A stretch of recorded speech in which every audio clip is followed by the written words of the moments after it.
Beatles 28, you are clear for takeoff.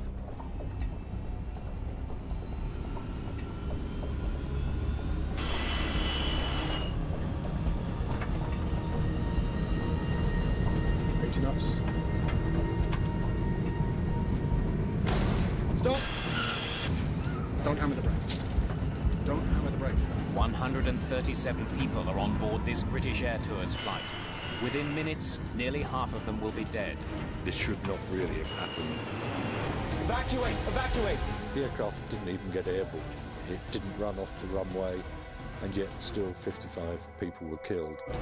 For investigators, it's a familiar routine. Reconstructing the final moments inside the cabin, analyzing the wreckage and the flight data recorders. In the end, they turn to a psychologist to help them figure out how a survivable emergency turned into one of British aviation's most horrific disasters.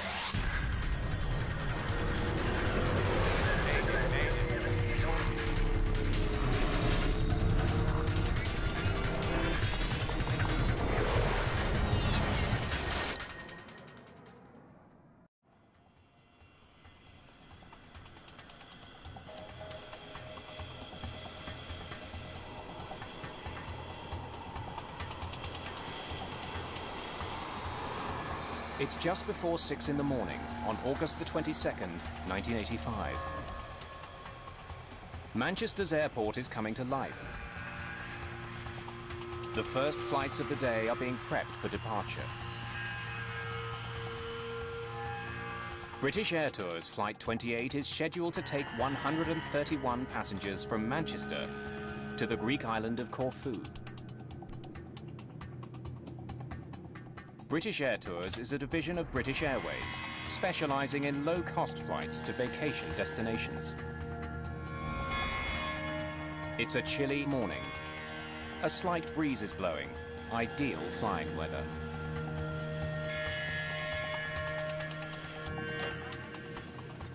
Most of the passengers on this early morning flight are traveling on vacation.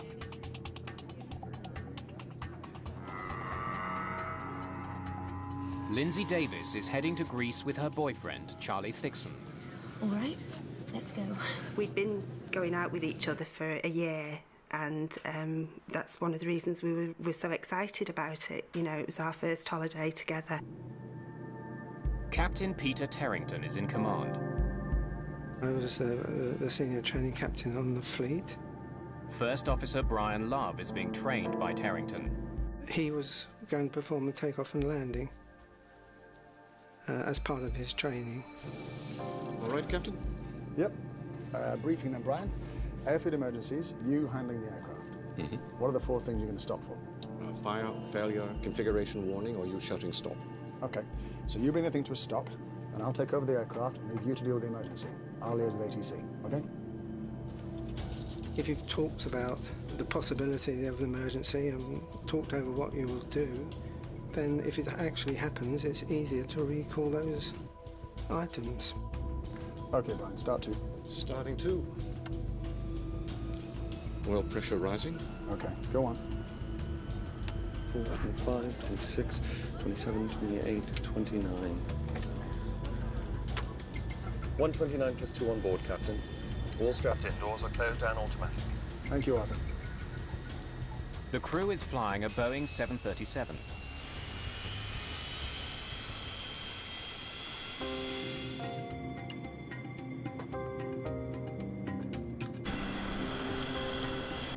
It takes just 4 minutes for the plane to reach the foot of the runway. Beatles 28, you are clear for takeoff.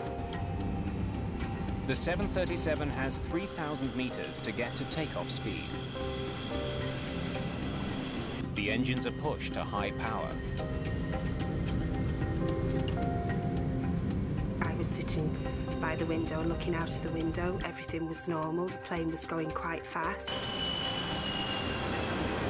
80 knots. Check.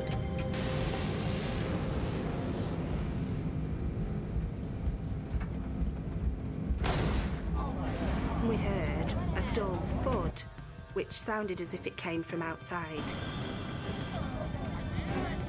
I was really keen to see what was going on outside, but couldn't see anything. Captain Terrington needs to act fast. Stop.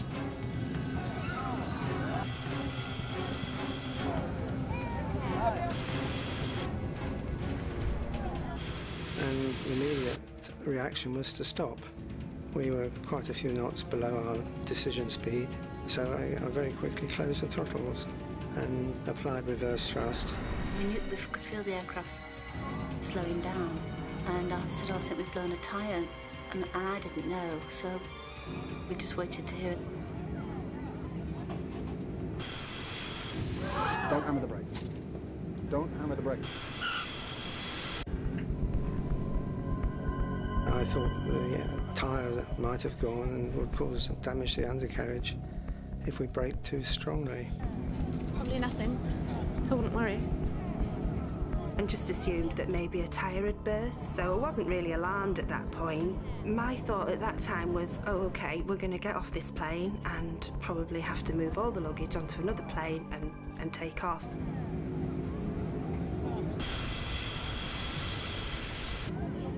Soon, passengers on the left side of the plane see the real problem. I could see orange flames inside the back of the engine. And at that point, I thought, it's obviously not a burst tyre, that wouldn't cause that, and this is perhaps something a bit more serious. Let me by. I'm not staying there. But at that point, I knew that I wanted to get off the plane, and I wasn't happy at all. I knew that there was a fire, and I just wanted to get away from the fire. Smoke is seeping into the cabin. Please sit down. My nearest exit was at the back. I didn't want to go to the back because the smoke was coming in there. So I decided in my mind that I was going to go through the front. I said to Charlie, On, we're going. And that's when I started going towards the front of the plane. Stopping. 28 Mike, we are abandoning takeoff. Looks like we've got a fire on number 1. Looks like there's a lot of fire. Thank you. Plane on fire, runway 24. From where he's sitting, Captain Terrington can't see how bad the fire is. He needs advice from the tower. Do we have to get the passengers off? I would do by the starboard side. Terrington decides to pull off the runway. Evacuate to the starboard side, please.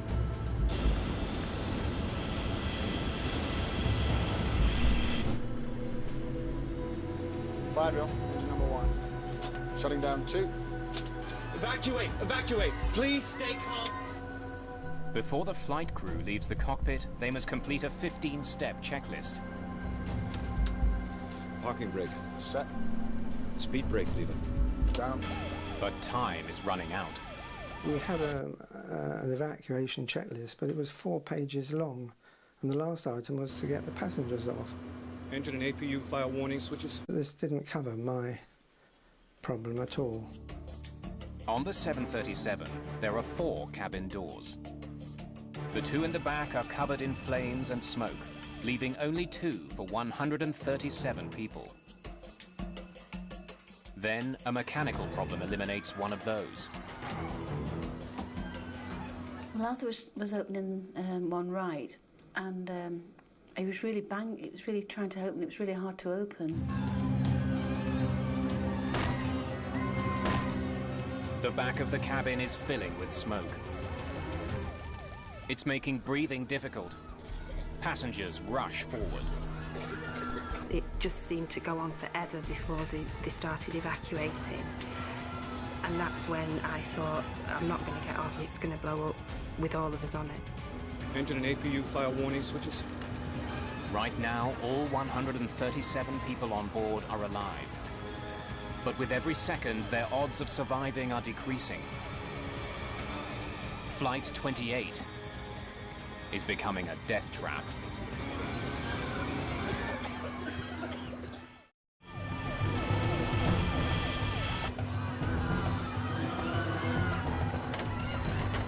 The jammed door on the right side of British Air Tours Flight 28 leaves the crew no choice. They must get the passengers out from the side of the plane that's burning.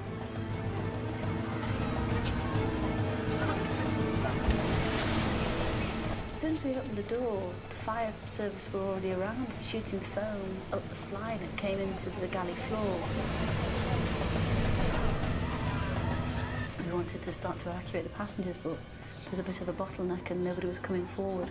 The aisle is quite narrow where the galley is, and they were and then they were pushing forward, and I could see this boy that was really sort of pushed against the wall. He couldn't get out, so I pulled him by his t-shirt, had the yellow t-shirt on, and he sort of tumbled forward, and after that, everybody sort of just tumbled in behind him. And we just directed him down the slide.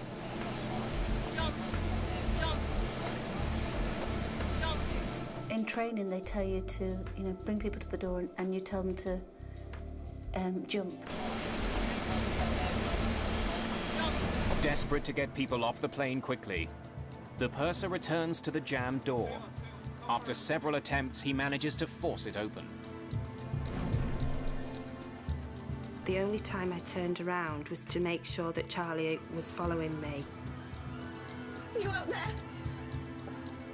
One thing I did see when I looked back was people going to the front, towards the front of the plane where the seats are, and pushing the seats forward, folding them down as they went along. So people were trying to rush forward from the back. The chute was open and people were just jumping up straight onto the chute. As I got to the bottom, didn't look back at all. This was just wanting to get off. Dozens of passengers have made it off the plane, but there are still many more inside. But it was smouldering and it was black, thick black smoke. And Charlie had said that after you'd gone, this black smoke came down, he said, and everybody was screaming and panicking. He said people are going to die in there. Standby power switch. Captain Peter Terrington and his first officer Brian Love are still aboard the burning airplane, and they still haven't completed the steps required to evacuate. There was 4 tons of fuel coming out of that aircraft wing tank. Okay, go, Brian. Go, Brian. I could see quite a lot of flames.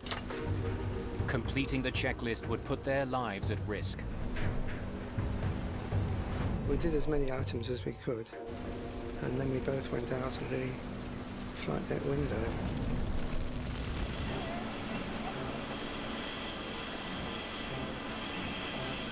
There are no more passengers at the exits, so Joanna Toff decides to see if anyone else is left in the cabin.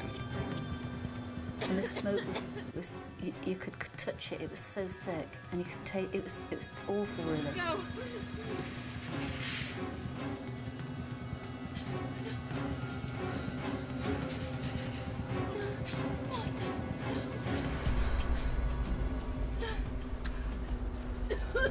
There was a young girl just a bit further down in the cabin, but she was really disorientated. I mean, I suppose we all were, really. We just didn't have any idea what was going on. I just brought her down to the slide. She was taken off then. The fireman was telling me to come on, and I was thinking, well, I've not finished, we've not finished yet. When Toff re-enters the cabin, the thick smoke makes it as hard to see as it is to breathe. It was really dark and quiet. I'd never seen anything like it. And I could see the light from the door anyway by then, so I knew where the door was. The smoke forces Toff to abandon her search.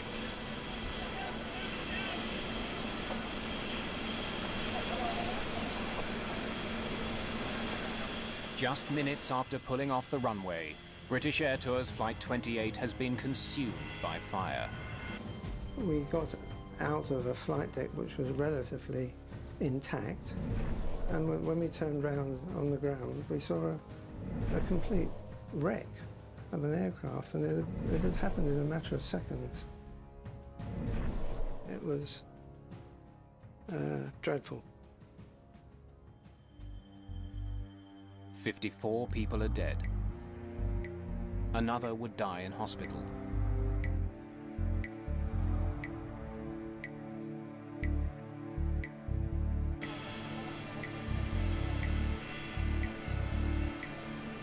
There was nothing wrong really with us. We thought nothing physical wrong with us, but our lives changed, you know, just in those few hours.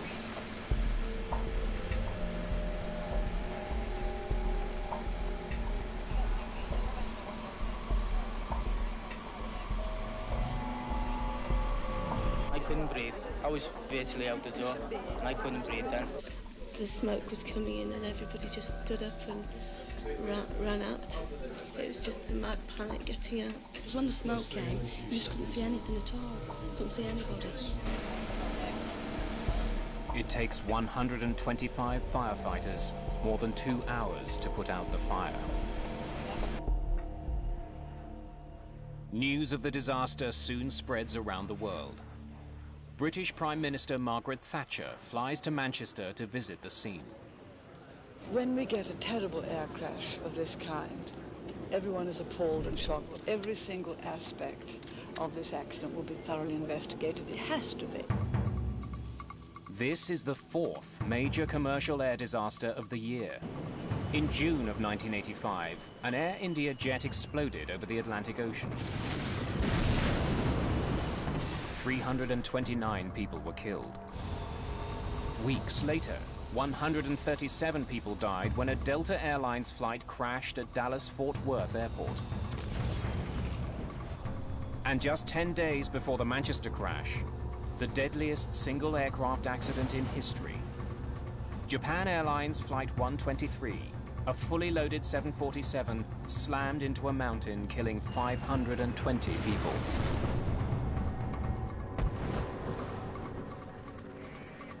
British Air Tours Flight 28 adds 55 new victims to the list of casualties. 1985 is now the deadliest year in the history of commercial aviation. The flying public is getting nervous.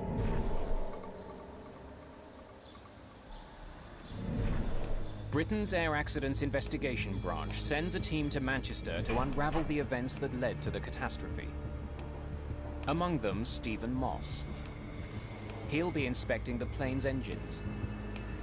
This should not really have happened. The aircraft didn't even get airborne. It didn't run off the runway, and yet still 55 people were killed. Chris Prothero is also on the team. His focus is on the fire. We were aware from initial reports that the fire had entered the aircraft very rapidly as the aircraft came to a halt, and that was a focus for me. It doesn't take too long for Stephen Moss to figure out where the trouble started. He sees damage to the plane that was not caused by fire. Well, the first thing we noticed clearly was the hole in the underside of the wing. And right next to it was a gaping hole in the side of the engine. It seems that one had led to the other.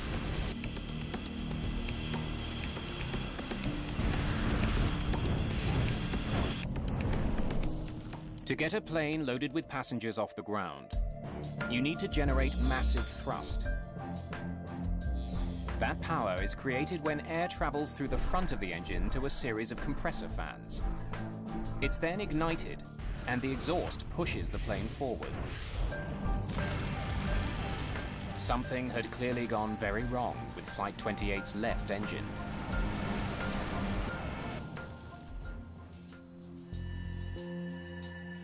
Investigators look for clues on the runway and in the cabin, hoping to discover why so many people died.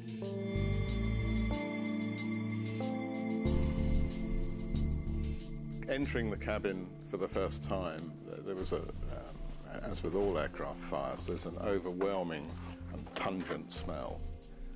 Burning plastic, burnt fuel, burning material had dropped down onto seats, and so the aisles were filled up with the remains of overhead lockers. A scene of devastation.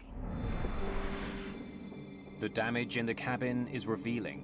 It's almost completely charred up high, but is relatively intact down low. It was clear that there had not been flashover in this particular case. A flashover occurs when the gases in an enclosed space become so hot that they ignite, incinerating everything around them.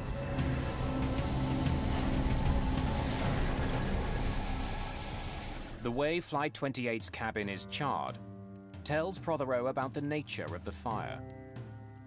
Many of the seat squab cushions, even things like the emergency evacuation cards, which are just plastic laminated cards, were pretty much undamaged.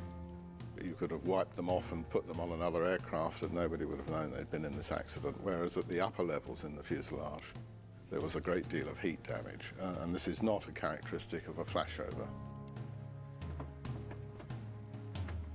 The fire in the cabin had been severe, but should not have been catastrophic. This leaves investigators with two questions. Why did so many people die? And what caused the fire? The answer to the second question may be outside the plane, lying on the runway. Investigators find a large piece of dome-shaped metal along the plane's path. Stephen Moss can see it's from a piece of the engine called a combustor can. It looks like there'd been a separation of the can from the front end from the back end. The combustion chamber of the 737's jet engines contains 9 combustor cans. It's where fuel and air are mixed and ignited, so each can needs to withstand intense heat. Moss suspects the fractured can somehow blew apart and destroyed the plane's left engine. It had struck an underwing fuel tank access panel and put a sizable hole in that, which directly led to the release of a vast quantity of fuel. Proving the piece of the combustion can penetrated the wing is easy. It fits neatly into the hole in the wing. This was clearly, if you like, the root cause of the accident. The engine on the plane is a Pratt & Whitney JT8D. For Moss, that's of grave concern. At the time, was probably the most widely used jet engine on commercial air transport in the world. And it was obviously pretty urgent that we try and find the cause of this one in order to prevent other aircraft having the same problem. There are tens of thousands of combustor cans in service around the world. One of them erupted in Manchester. Stephen Moss needs to find out why it failed. And fast.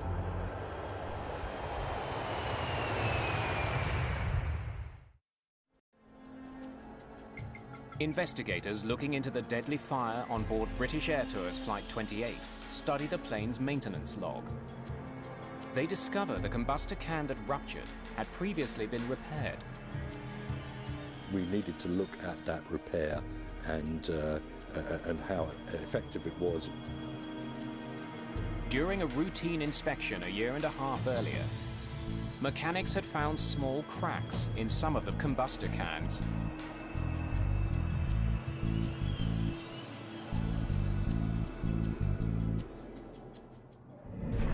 It was certainly not uncommon to find fatigue cracks in the cans. They're operating in a high temperature environment.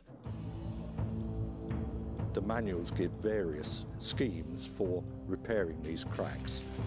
Investigators find mechanics repaired the cracks according to a procedure laid out in the engine repair manual. They welded them closed. But the crack on can number 9 was unusually long. The overhaul manual did not give any limit on the length of crack that could be repaired, and it was a longer crack than had been experienced before. It was still repaired.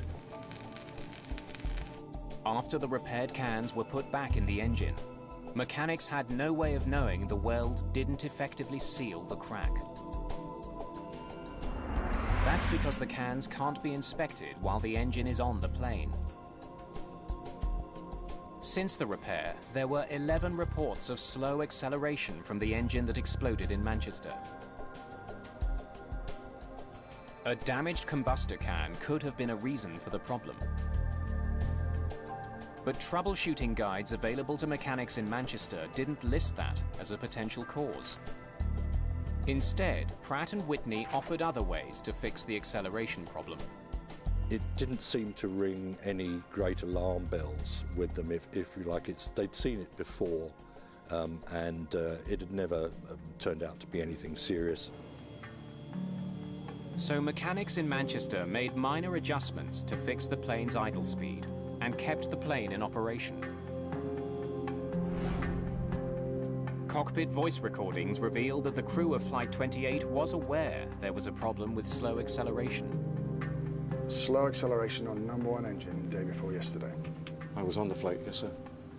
Engineers signed off on it. But the log entry led Captain Terrington to believe that the problem had been fixed.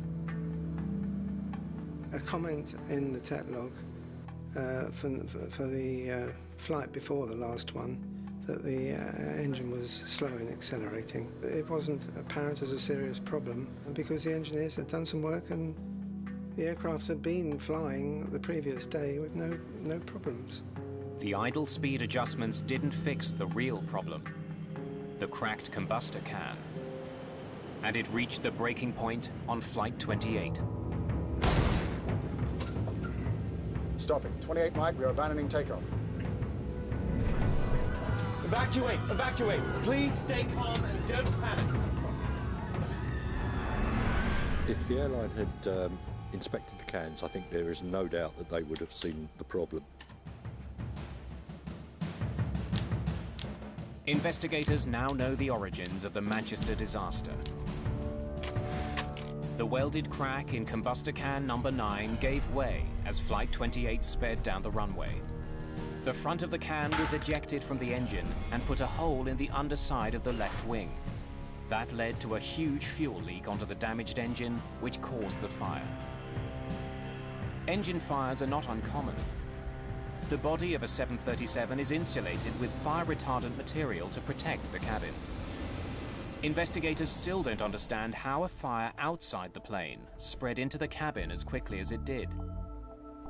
Fire Inspector Chris Prothero finds part of the answer from viewing photographs of the plane as it sped down the runway. It was clear from these photographs that there was a very dynamic phase to the fire whilst the aircraft was at speed on the runway, which produced this energetic, turbulent, sort of blowtorching type of fire, visually anyway, trailing behind the aircraft. A press photo from the day of the crash leads Prothero to a new theory. The photographs of the aircraft that appeared in the press showed the left thrust reverser deployed. The general impression that one got visually from that photograph was that the thrust reversers had effectively blowtorched fire against the side of the fuselage, and that, if you like, was the explanation as to why the fire had penetrated so quickly. That photograph and the implications of it actually therefore loomed quite large. Stop! There are several ways to bring a speeding jetliner to a halt. One is with the brakes. Don't hammer the brakes. Another is with the engine's thrust reversers. Thrust reversers redirect the exhaust from the jet engine forwards. This helps slow the plane down. It looked as though the thrust reversers had simply blown this big fire on the left of the aircraft directly onto the side of the aircraft, directly onto the rear fuselage. That would explain why the fire destroyed the cabin so quickly. It now seems possible that Captain Terrington made the fire worse by trying to slow his plane down. But Prothero has two good reasons to doubt his theory. One is the location where charring from the burning exhaust gas, or efflux, was found.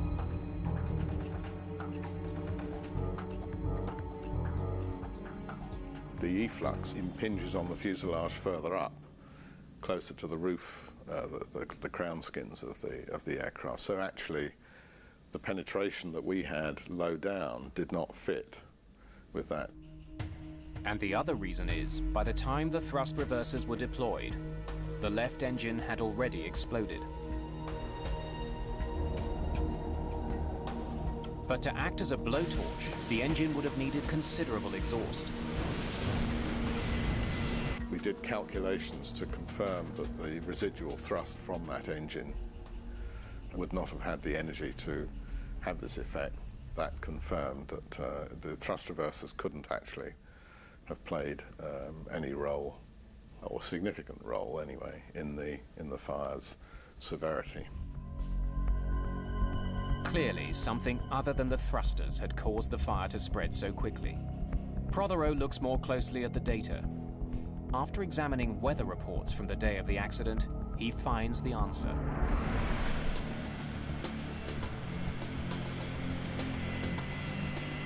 The wind was the main factor that determined the severity of the fire in terms of its attack on the outside of the aircraft, how rapidly it penetrated the aircraft, and it also affected the conditions inside the cabin. Believing he had blown a tyre, Captain Terrington made a fateful decision. Stopping. 28 Mike, we are abandoning takeoff. Well, when we heard the thud and we closed the throttles, it was my assumption that we were going to turn off the runway, clear the runway, ask air traffic for an engineer to come out and check the tyres. Like a highway, an airport runway has a series of exits. Captain Terrington chose one called Link Delta. But we've got the fire on number 1. When we got the additional information of a fire warning, the brain was already programmed to carry out the stop. The crew had been aware that they had a fire but didn't really appreciate at the time the nature of the fire, the severity of the fire, so they had turned off the runway. Captain Terrington turned his plane to the right and brought it to a stop. He couldn't have realized that doing so would make the problem far worse. There was a crosswind, a slight crosswind, from the left side of the aircraft that was carrying the fire that was burning from the fuel that was pulled underneath the left wing. It carried that fire aft, rearwards, and took over and under the rear fuselage, in between the wing and the tailplane. The wind wrapped the fire around the back of the plane and into the cabin. If there'd been no wind at all, I think the situation would have been very much more benign. Investigators have discovered how the fire started and the conditions that caused it to penetrate the cabin. Now investigator Ed Trimble must solve the biggest mystery surrounding the Manchester accident.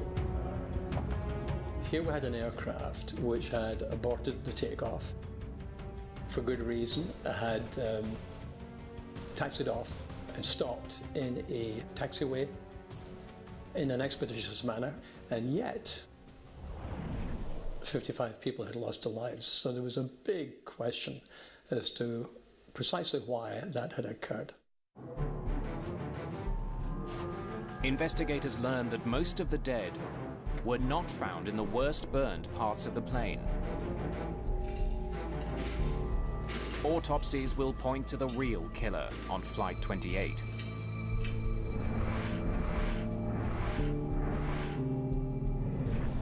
Of the 54 people who died in the cabin, only 6 had suffered serious burns. All the rest died from smoke inhalation.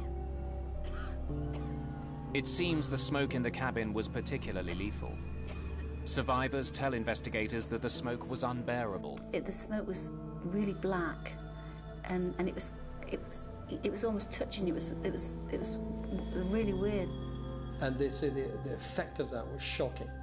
Immediately, you took one breath of the smoke, you began to feel debilitated, and you knew that if you took another breath or two, you weren't going to make it.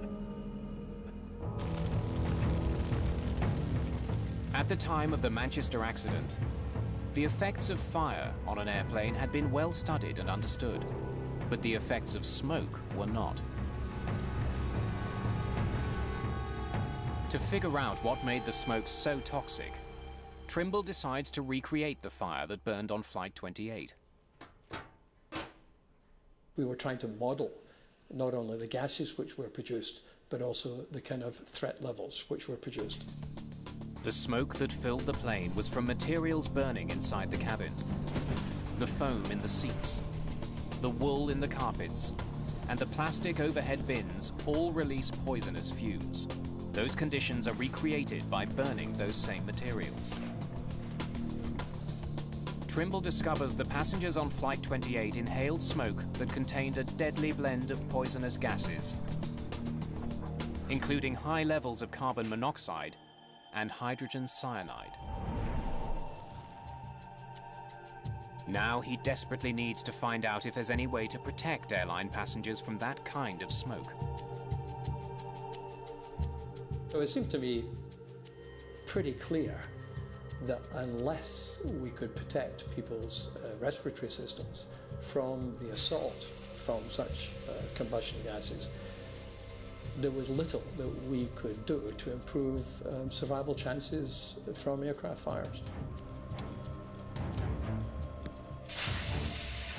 Over the course of 5 weeks, investigators run dozens of tests, experimenting with different filters.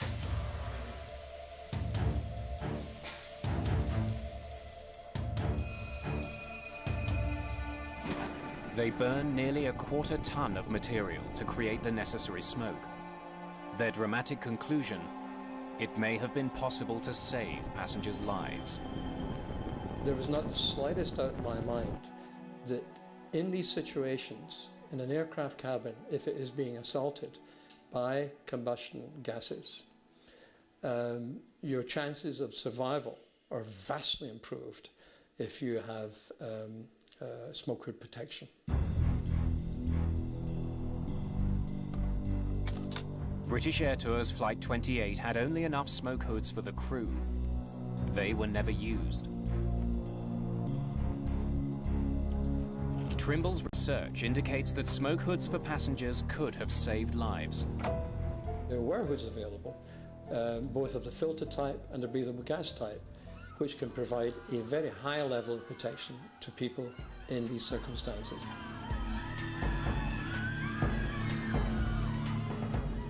Many of the passengers on Flight 28 would have survived with a few more minutes of breathing time. It was in a blink of an eye, you know, from the time, you know, we stopped on the runway, you know, just within a few minutes, you know, it was all over, really. A full Boeing 737 is designed to be evacuated in less than 2 minutes.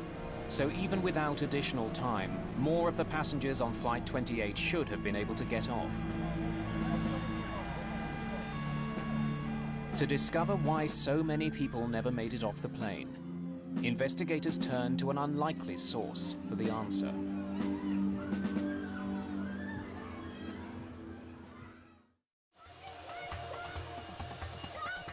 By law, airplane manufacturers must prove their planes can be evacuated quickly and safely. When the 737 was introduced in the UK, Boeing demonstrated that 130 people could get off the plane in just 75 seconds. All public transport aircraft are certificated to the same criteria, and that is that the total complement of passengers must be capable of evacuating from the aircraft using half the exits in the aircraft, generally one side or the other, within a maximum of 90 seconds. But 90 seconds after Flight 28 came to a stop, most of the passengers were still on board. The reason why the evacuation in Manchester wasn't achieved in 90 seconds is because the conditions in a real fire evacuation are completely different from the certification conditions. The certification evacuation is conducted in clear conditions, with no smoke that reduces vision and overwhelms passengers. Within minutes of coming to a stop, Flight 28 filled with thick black smoke. As soon as the smoke began to spill into the rear cabin and then flow forwards, essentially that induced immediate panic in those who were so affected by the smoke, because their respiration, I mean, the typical comment was, I took one breath of smoke and I felt as though my lungs were solidified. You can imagine under these conditions that people have got to get away from the smoke, and the people did this by basically clambering over the seats and other people in front of them. In less than 5 minutes, what should have been a survivable accident turned deadly. To prevent future tragedies, Britain's Civil Aviation Authority decides to learn more about people. Helen Muir is a psychologist and a leading expert on how airplane design can influence survival. She's asked to study the behavior of passengers on Flight 28 to figure out why so many died. What we had to learn to do was to design the aircraft interior so even if we had what we might say was dysfunctional behaviour in totality, we could accommodate the needs of individuals and their desperate rush to get out. Muir configures a cabin to duplicate Flight 28 and fills it with volunteers. Then, to have them act as though the plane's on fire, she offers money to the first ones off. And that produced behaviour that was quite unbelievable. People went over seats, they went round, past each other, all sorts of things. And indeed, when survivors from the actual Manchester accident came and saw the videos, they said, yeah, that's how it was.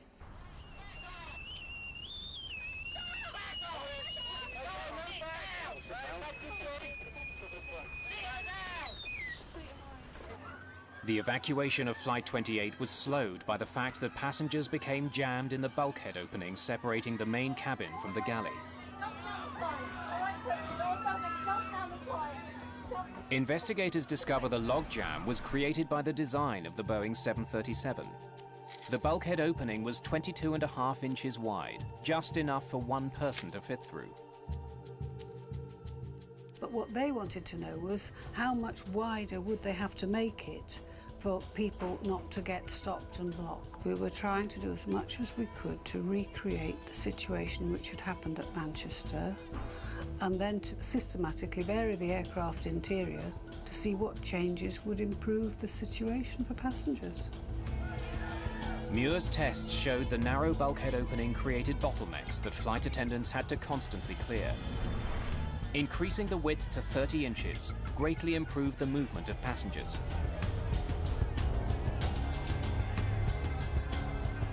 But we showed through repeat testing that if you changed the minimum gap from 20 to 30 inches, you would dramatically improve the speed at which people could get out and you'd reduce the likelihood of people falling and slipping and so on.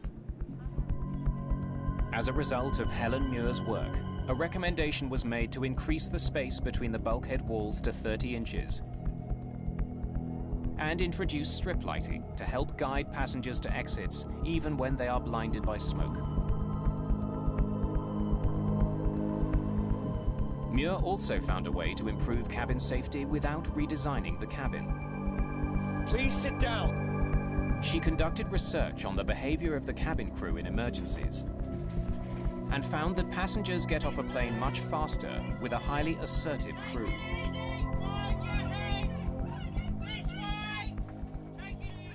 It's because we don't want people really making their own decisions.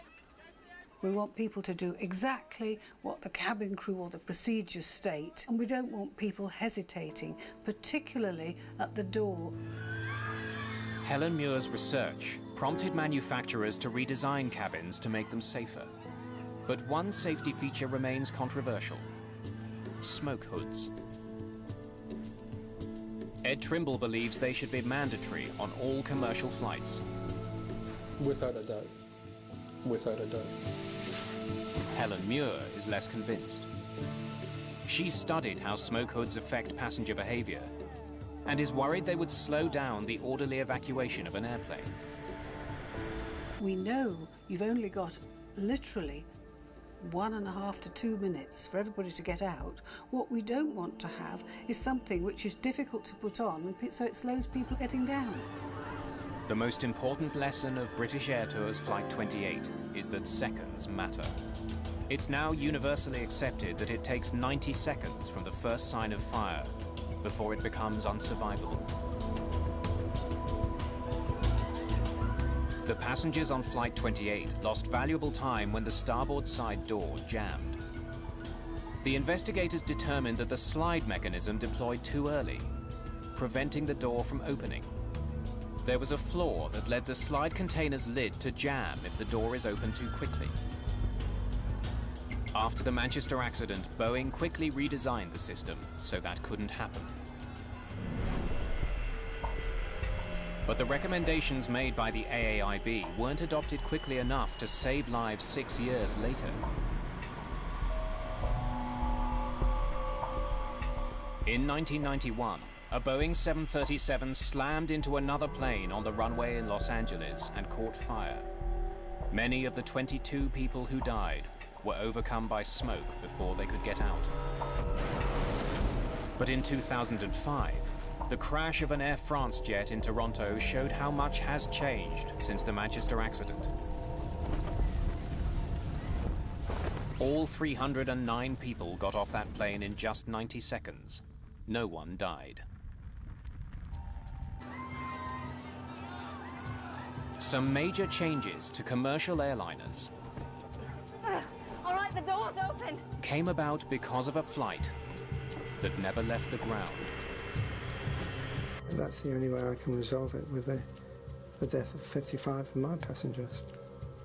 The fact that flying is now safer. I can't imagine anybody, you know, doesn't wish that it hadn't happened. You know, despite what's been learned and despite maybe the subsequent lives that have been changed, you know, you'd give anything for it not to have happened.